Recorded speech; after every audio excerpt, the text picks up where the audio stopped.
এবং তার পাশাপাশি আমরা তিলোত্তমার সকল সদস্যরা বলছেন যে অবশ্যই একটা অনভিপ্রেত ঘটনা ঘটেছে, তবে আইন শৃঙ্খলা নিজেদের হাতে তুলে নেওয়া যাবে না। পুলিশ প্রশাসনের হাতেই তারা সমস্ত দায়িত্ব তুলে দিয়েছেন এবং পুলিশ এই মুহূর্তে সেই ব্যক্তিকে কিন্তু ভ্যানে করে তুলে নিয়ে গেছেন। সেই ছবি আমরা দেখানোর চেষ্টা করব। ধর্মতলা হঠাৎই বিশৃঙ্খলার সৃষ্টি হয়, এখনো কিন্তু কিছু মানুষের মধ্যে জনরোষ বা উত্তেজনা রয়েছে। সেই ছবি আমরা দেখানোর চেষ্টা করছি নিউজ 18 বাংলা দর্শকদের। এবং আমরা তিলোত্তমার সংগঠনের তরফ থেকে বলা হচ্ছে যে কোনোভাবেই যেন আইন নিজের হাতে তুলে না নেওয়া হয়।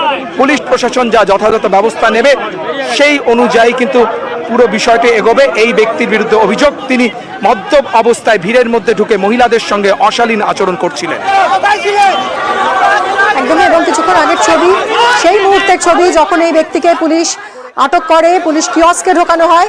মদ্যপ অবস্থায় জমায়েতের মধ্যে ঢুকে পড়ে এই ব্যক্তি এবং শ্লীলতাহানির অভিযোগ উঠছে এর বিরুদ্ধে। একে আটক করে প্রথমে পুলিশ কিয়স্কে নিয়ে যায়, তারপর সেখান থেকে আটক করে থানায় নিয়ে যাওয়া হয়েছে। হেয়ার স্ট্রিট থানার পুলিশ আটক করে নিয়ে গেছে এই ব্যক্তিকে। বিশৃঙ্খল পরিস্থিতি তৈরি হয় অবস্থান কর্মসূচিতে এবং আজ সারা রাত অবস্থান কর্মসূচি রয়েছে এই আমরা তিলোত্তমা সংগঠনের পক্ষ থেকে। এবং সেই প্রতিবাদ কর্মসূচিতে আচমকা ছন্দপতন, এই ব্যক্তি মদ্যপ অবস্থায় ঢুকে পড়ে এবং তার বিরুদ্ধে শ্লীলতাহানির অভিযোগ। পুলিশ আটক করে নিয়ে যায়। এই মুহূর্তে হেয়ার স্ট্রিট থানার পুলিশ আটক করে নিয়ে গেছে এই ব্যক্তিকে। মানুষ আমাদের সঙ্গে রয়েছেন সরাসরি এই মুহূর্তে। মানুষ, তুমি আমাদের জানাছিলে যে কিছুক্ষণ আগে আমরা দেখলাম হেয়ার স্ট্রিট থানার পুলিশ আটক করে নিয়ে গেল এই ব্যক্তিকে। এখন ঠিক কি পরিস্থিতি এবং আজকে রাতভর এই কর্মসূচি চলবে?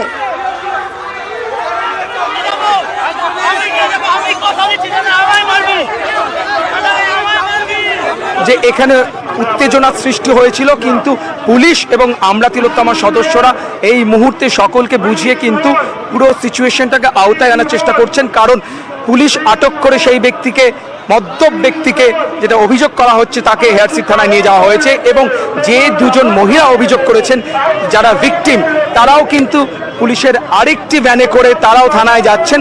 তারা অভিযোগ এনেছেন এবং তাদের সঙ্গে অশালীন আচরণ করা হয়েছিল বলে জানানো হচ্ছে। এবং তার পাশাপাশি আমি এই মুহূর্তে ছবিটা দেখানোর চেষ্টা করব যে পুলিশ গোটা এলাকাটাকে ঘিরে রয়েছে এবং আমার সঙ্গে ডাক্তার মেঘনীল চৌধুরীও রয়েছেন, যিনি আমরা তিলোত্তমার অন্যতম সদস্য। আমি মেঘনীল চৌধুরীকে জিজ্ঞেস করবো যে এক্স্যাক্ট কি ঘটেছিল এবং ভিকটিম তারাও কিন্তু থানায় এই মুহূর্তে যাচ্ছেন। এই মহিলা মানে যার ওপর এরকম হয়েছে, এই লোকটি মদ্যপ ছিলেন এবং এর আগেও ওনার মুখ থেকে গন্ধ পাওয়া গেছে। তো আমাদের কিছু ভলেন্টিয়ার বলেছিল যে ওনাকে চলে যেতে ওখান থেকে। উনি তাও বারবার আসছিলেন এবং উনি নাকি 5 বার এসছেন।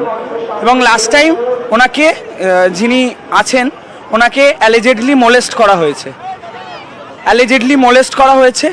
কিন্তু ওনাকে পুলিশ তৎক্ষণাৎ, আমরা তিলোত্তমার তরফ থেকে যারা ভলেন্টিয়ার ছিলাম, আমরা দৌড়ে যাই। ওনাকে ধর্মতলা বাস স্ট্যান্ডে অ্যাপ্রিহেন্ড করা হয়, ধরে আমরা পুলিশের হাতে তুলে দিই তাদের। এবং তাকে পুলিশ আগেই নিয়ে গেছেন। এবং যে মেয়েটি যার ওপর এরকম হয়েছে, তার সাথে আমরা তিলোত্তমার যারা ভলেন্টিয়ার তারা গেছে এবং আমরা একটা FIR দায়ের করতে অলরেডি চলে গেছে। হ্যাঁ, হেয়ার স্ট্রিট থানাতে। দুজন মহিলাকে আমরা দেখতে পেলাম, তারা দুজন অভিযোগ আনছেন ভিকটিম। আপাতত আমরা একজনকেই পেয়েছি, আর একজন যিনি সাথে ছিলেন উনি ওনার সাথে গেছেন। উনি আমরা তিলোত্তমার ভলেন্টিয়ার এবং মেম্বার।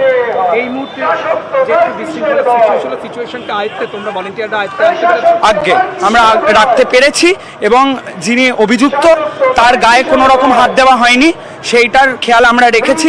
এবং আমরা তৎক্ষণাৎ পুলিশের কাছে হাত দিয়ে দিয়েছি, পুলিশের মানে হাতে তুলে ধরেছি। এবং পুলিশ আমাদের আশ্বাসন দিয়েছেন যে যথাযথ যা যা প্রসিডিওর এবং যা যা ইনভেস্টিগেশন এবং যা যা শাস্তি, সেই ধারায় ওনারা FIR দায়ের করবেন এবং তারপরে মানে লিগ্যাল প্রসিডিং স্টার্ট হবে।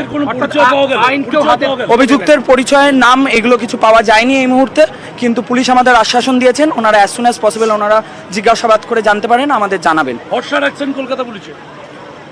আমাদের তো ভরসা রাখতেই হবে। আমরা কলকাতা পুলিশ আমাদের সহযোগিতা করেছেন এবং আমরা সত্যি এই বিষয়ে আমরা ভরসা রাখছি কলকাতা পুলিশের ওপর। তারা যেরমভাবে অ্যাপ্রিহেন্ড করাতে সাহায্য করেছেন আমাদের, আমরা ভরসা রাখছি যে উনি অভিযুক্ত হবেন। এবং কেউ আইন হাতে তুলে নেয়নি। এবং কেউ ওখানে রাস্তার লোকেও ছিলেন, অনেকে উত্তেজিত হয়েছিলেন, কিন্তু আমরা ভলেন্টিয়াররা আমরা একটা হিউম্যান চেন বানিয়ে ওনার গায়ে কোনো রকম হাত দিতে দেওয়া হয়নি এবং আমরা পুলিশের কাছে ওনাকে আমরা দিয়ে দিয়েছি। আমার মিডিয়ার কাছে একটি অনুরোধ, এক্ষুনি আমরা দেখতে পেলাম যে মেয়েটি যার ওপর করা হয়েছে সে পুলিশের গাড়িতে করে গেল। যারা ভিডিও বাইট, আমরা পরে ওনার মুখ দেখেছি, যারা ভিডিও বাইট আগে নিয়েছে। রাখো, তোমার কাছ থেকে আরো আপডেট আমরা নিতে থাকবো।